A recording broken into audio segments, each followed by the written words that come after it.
I'm Steven Mercado, and I'm going to be doing a newborn assessment on my newborn right here. So, first thing you want to do when you get a newborn, you want to dry it. You want to change the wet linen that it was in. Pick up the side rails because a lot of the times we think about the elderly when we think about falls, but a newborn can roll out of the bed. So, yeah, you want to put those side rails up. Um, you want to put So once you dry it down, you pat it, you put a blanket on the scale, you zero the scale out, and then you weigh the baby in kilograms. That we like kilograms, and then pounds and ounces for the parents. Um, so yeah, at this point you can take the heart rate. The baby's hearts are all fast. They should be around 110 to 160, and the respiratory rates are fast as well, from 30 to 60. You want to listen to the abdomen with the stethoscope, listen to the back for the lung sounds, as well in the front for the lung sounds. Um, and it's common for them to sound wet because for 9 months, they were in a very wet environment. And yeah, so it's common for the lungs to be wet. You want to listen to the cry, as it should be another sign just about overall health and well-being. All babies sound different in cry, but also they have similar characteristics depending on what their wants are, or like if they're in pain. Test the skin turgor. It should be smooth and moist. Should be very smooth. Color should be even throughout, but a couple rashes are good to note down. Um, Yeah, I guess so. If the baby could be vacuumed out or forced out with forceps, it could also leave indentions on the head. Um, the lanugo just refers to hair on the back, maybe like the back of the shoulders or arm. Look for any rashes. Mongolian spots are like bluish spots over the back of the baby. Um, Vermix, that would be the like greasy like deposits covering the skin of the baby at birth. So yeah, just kind of quick skin assessment like that. You would look for reflex, the Moro or the startle reflex. That could most of the time just be observed. Babies are just kind of like in that like startle mode. But also what it's been known that doctors will kind of like turn the baby over, but like scare it like it's gonna fall.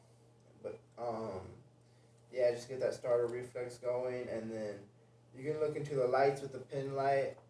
The make sure the baby's blinking, and the pupillary reflex. Make sure that's all working. When the light goes into the eye, the pupil dilates. Um, and then constricts when it goes out, or not constricts, but yeah.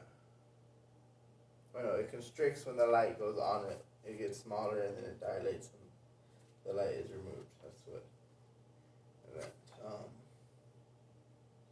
So rooting, that would just be you touch the side of the mouth, and baby should turn to that side of the head.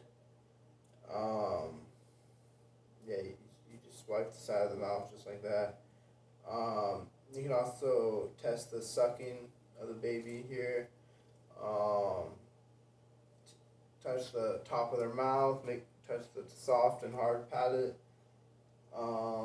Let's see. So you can also just touch their palmar and plantar reflex by just placing your finger in their hand. If they grasp their hand, that's a good palmar reflex. In their foot, if their toes curled up, that's a good plantar reflex. So the Babinski, so that would be done with upside down or upside down J on feet. I'm sorry. Yeah, so you get the foot just do a little upside down J, and the foot should react to it, should curl up. Let's see, the the tonic neck fencer one. That's kind of like you'll point the baby a certain way, and their body should adjust. Like their head should move to the direction you pointed, and like their foot maybe like their body should just go in that direction. You point it a certain way, and it'll go that certain direction. Just because I guess it looks like a fencer, so it's kind of called the fencer. Um, the Sorry, it's kind of hard to read my handwriting at times. Tell me one finger side of the bottom. So yeah, the trunk inversion, I think it says. Incurvation. The trunk incurvation, you're on the stomach, and you run one finger on the side, and they should turn that way. So yeah, you turn, and then they should like kind of face that direction that you rub the tummy. They could also show that prone crawl. That's a common assessment finding, where they're just prone and they kind of like tent up. They raise their butt.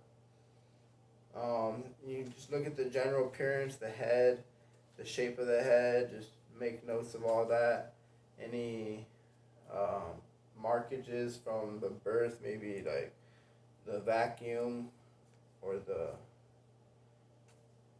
forceps. So any molding, that should be flat. The sutures shouldn't be depressed or bulging. The cephalhematoma, that's just blood blisters on the head, and those do not cross suture lines, and they could take weeks to resolve. So just look at the head, the face, the symmetry of the whole thing, the eyes, the mouth, the ears, making sure everything lines up, making sure the ears have the ear canals, making sure they're not too small. Any let's see. So yeah, milia. That's just it's just like it looks like little whiteheads, like white sebaceous glands on the baby, maybe on the nose, and that's completely normal. So yeah, kind of going back to the ear. They should have a recoil. Preterm babies will not have that immediate recoil, but full-term babies, they will. Look for skin tags. Just because they have a skin tag, that's not diagnostic, but that will it's a good indication for a doctor to look further into it. The hearing test, all babies should receive a hearing test. But also another way just for the nurse to observe hearing, and just seeing if the babies respond to the mother's and dad's voice, because they've been hearing it for 9 months in the womb, so they should recognize the mother's and dad's voice. So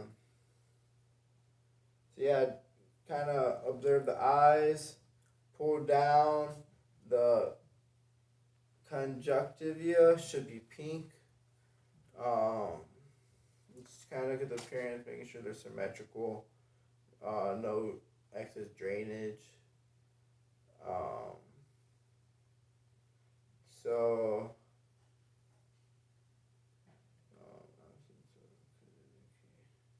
yeah, look for that red reflex in the eyes with the light. Absence of it could indicate congenital heart defect. Look at the color of the eye, the coordination of the eye. See if it'll follow your finger. So the neck's pretty strong of the baby. No nuchal folds, which could be a sign of a chromosomal abnormality. It should be freely movable. That could be a good time to check for everything, like intact and healthy. It's nothing's broken from the birth. Maybe the clavicle, making sure everything's good there. Nothing was broken. Um, but yeah, so that should be symmetrical, making sure everything's good. And so you can also look at the chest. Um, check kind of overall respirations, making sure they're unilateral. The breast of the baby, a full term baby should be a little slightly elevated, a little formed with an indentation. But yeah, preterm baby, they might not have that much of a formed chest. It might be a little more flat. Um, the abdomen, you're gonna look at that, assess that. The umbilical cord should be clamped. Um, you wanna look at the femoral pulses and any inguinal hernias. Um, the extremities of the baby should be flexed. He should be tensed.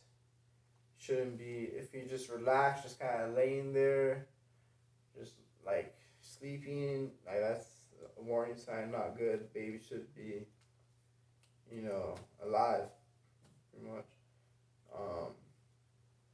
So yeah, you flip the baby over, kind of facing it with the head down. The spine should be a nice C shape, should have a curvature to it. But should be symmetrical. The butt should be symmetrical. Um, so yeah, just kind of here, look at the bowel movements.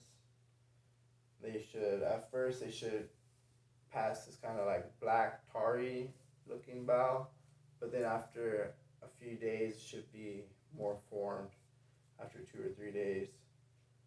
Urine, they should be voiding um, once the first day, twice the second day, 3 the third day, up until the 9th day. Should be 9 times.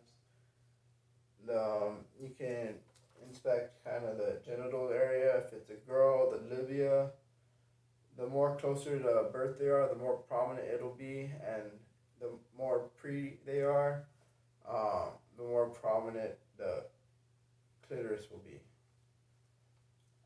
But yeah, kind of you inspect the vagina, making sure everything is symmetrical, and not all the time it will be symmetrical, and it's not an immediate cause for concern, but it will be worth noting.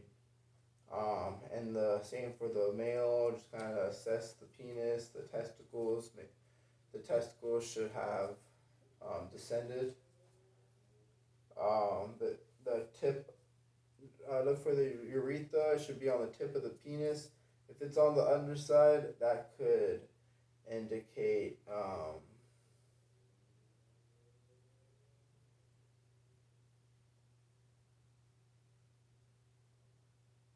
nysbacillus. It's hard to read my handwriting at times. Nysbacillus. Um, yeah, Rugi. That would kind of be like creases on the scrotum, which is normal, nothing to be alarmed about. The skin, look at the overall skin color, making sure it's even throughout. Jaundice on day 2 and 3 is normal. What is not normal is the baby comes out, it's born and has a lot of jaundice all throughout. That's very bad. Or say,